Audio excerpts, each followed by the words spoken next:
ऋणविमोचक अङ्गारकस्तोत्रं स्कन्द उवाच। ऋणग्रस्तराणान्तो ऋणमुक्तिः कथं भवेत्?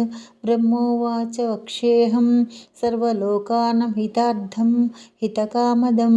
श्रीमदङ्गारकस्तोत्रमहामन्त्रस्य गौतमऋषिः अनुष्टुप्छन्दः। अङ्गारको देवता मम ऋणविमोचनार्थे जपे विनियोगः।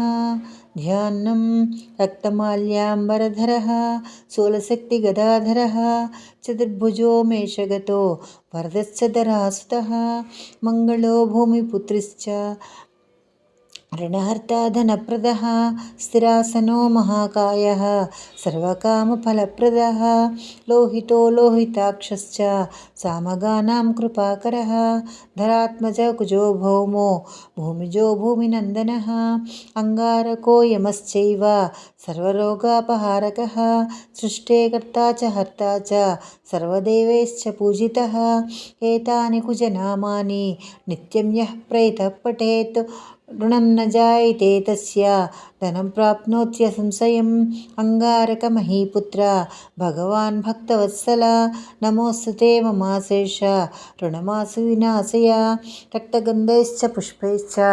धूपदीपगुडोदकैः मङ्गलं पूजयित्वा तु दीपं दत्त्वा ददन्तिके ऋणरेखाः प्रकर्तव्या अङ्गारेण तदग्रतः ताश्च प्रमार्जयेत् पश्चात् वामपादेन संस्पृशन् मूलमन्त्रः अङ्गारकमहीपुत्र भगवान् भक्तवत्सल नमोऽस्तु ते ममाशेष ऋणमासु विमोचय एवं कृतेन सन्देहो ऋणं हित्वा धनी भवेत् महातिं श्रीमाप्नोति ह्यपरोधनदो यथा अङ्गारकमहीपुत्र भगवान् भक्तवत्सल नमोऽस्तु ते ममाशेष ऋणमासु विमोचय भूमिपुत्र महातेज श्वेतोद्भवपिनाकिनः ऋणार्थस्त्वां प्रसन्नोऽस्मि गृहाणार्घ्यं नमोऽस्तु ते।